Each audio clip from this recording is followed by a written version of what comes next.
My name is Panduleni Victor and I'm here representing IbiaTV.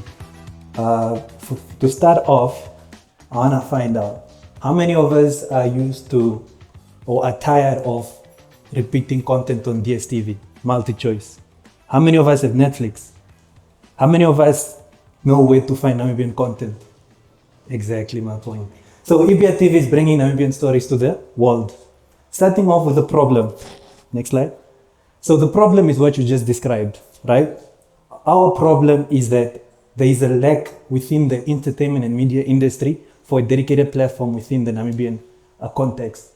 Filmmakers are not able to generate revenue from their films. Content creators are not able to generate revenues from their films. And especially YouTube is currently paying out little to nothing at all, right? So that's the problem that we currently have in the market. I can't become a filmmaker and say that I'll become a millionaire one day within the Namibian context, right? That's the problem. We understand the problem. So what is the solution to the problem? The solution to the problem is what we call IbiaTV. IbiaTV is a dedicated platform that focuses on local entertainment content. We are a platform that ensures that you as a filmmaker, you as a journalist, you as a bus driver are able to go at the scene, shoot it, put it on a platform, and most importantly, generate revenue. Oh, and don't forget the paparazzi. That's the platform that we're offering you guys. So what does IbiaTV offer? We offer movies, series, and TV. Thank you. So in terms of competition, what are our competition? Yes, we identified the Showmax, the Netflixes. But in Namibia, our competition is what? NBC and One Africa. And what we are saying is that we are committing to the film industry specifically. If you look at the chart up, you'll be able to see that only us have a mobile app, iOS, Android, and a website, right? And we are not in competition with these guys. Please do not get me wrong. We are trying to add value within the market. We saw a gap, and that's what we are trying to fill in, right? So please, let's go on to the next slide.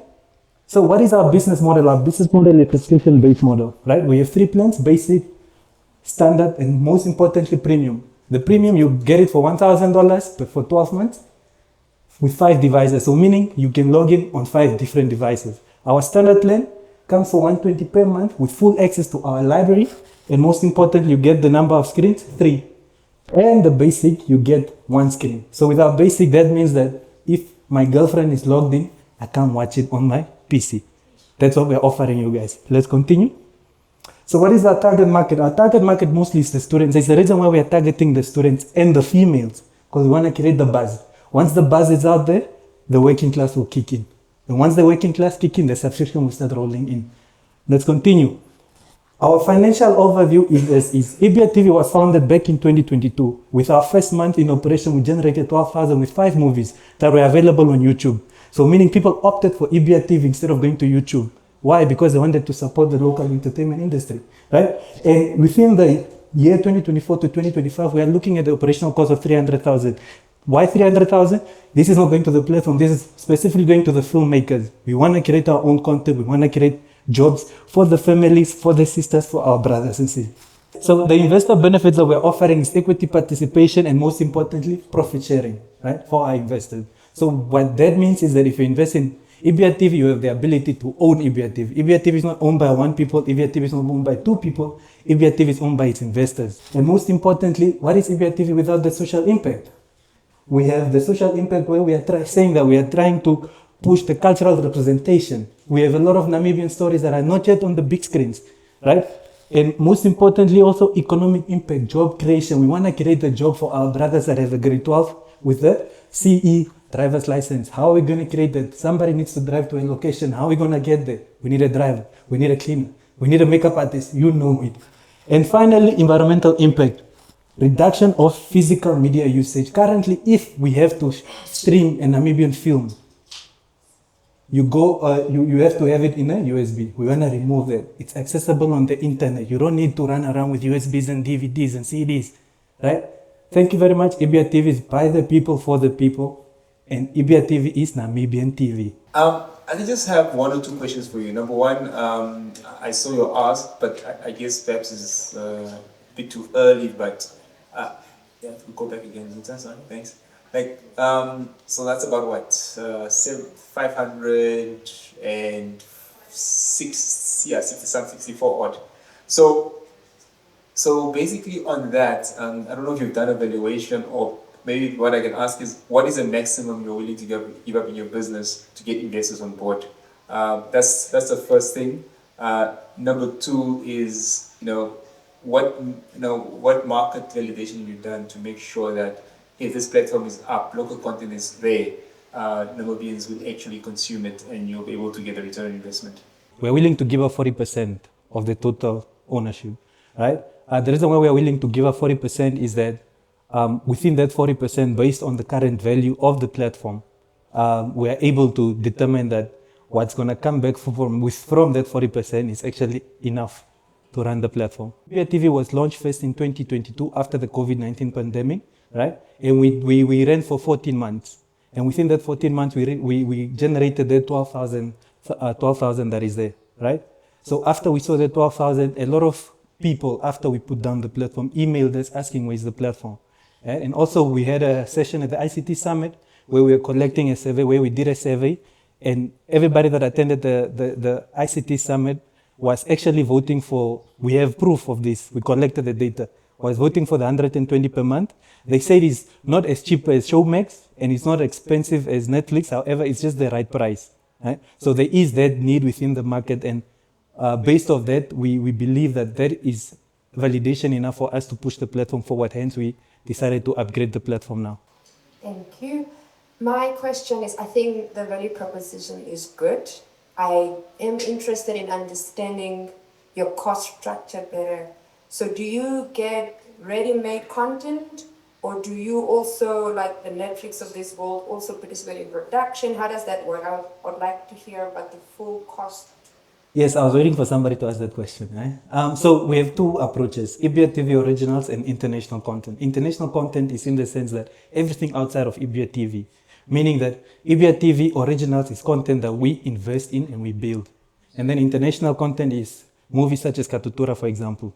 Right? So how are we moving forward? What we are trying to do is, we were faced with an issue where international content, current filmmakers are hesitant to put their platform on our platform because they spend years growing their subscriber base on YouTube, right? So now it's a thing of what we decided to do is we'll invest in these filmmakers, since they are the production companies, to build content from IbiaTV. Now in terms of cost structure, making a 1-hour feature film is very costly, right? So what we are deciding to do is, we spoke to our what's the word? People that give us advice. Yes, mentors.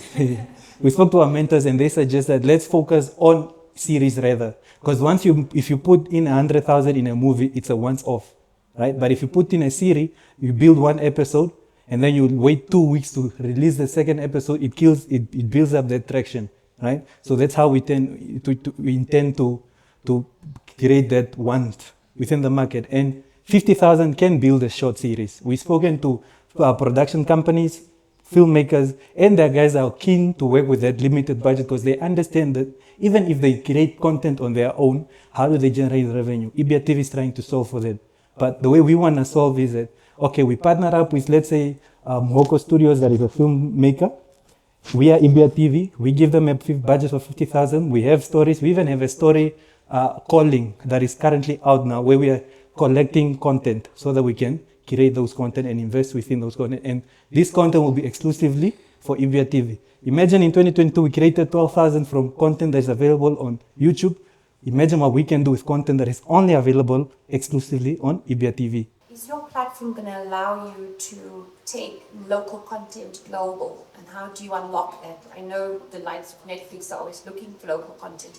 Is that an opportunity to unlock further revenue streams and take the local content global beyond your platform that you can monetize yourself? Yes, thank you for the question. Yes, it is a possibility, right? Even the likes of Netflix and Amazon, they are able to switch, right? So there is a possibility. It's just a matter of are they giving the right price, right? If we can get it, they have a wider audience than us. We can definitely do that. You say you started what? 2022? We started in 2020, building it. Building. The first platform. It finished in 2022, and we launched in 2022. Okay. Yeah. Okay, first question. You don't need to give me an exact figure. How much have you invested in the business so far? Of your own money, yeah? And secondly, I want to understand because you said you are targeting what movies, series, TV. but I want to make you look at a different angle as well. We have young creators mostly, and we already know them. Let's talk about Namibia, YouTube, TikTok, almost of the platform. 90 content creators are actually remunerated for that. I want to understand how do you see yourself filling that gap? Because I feel like you might be missing something there. I don't know, maybe I missed it in your presentation, but I want to understand how do you see yourself filling that gap? Because I mean, it might be a breakthrough for you. And maybe just to say, you guys have you approached the NFCC, what is it? Namibia Film Commission. So, have you approached them? Yes, we did. Oh, so you are currently working with them?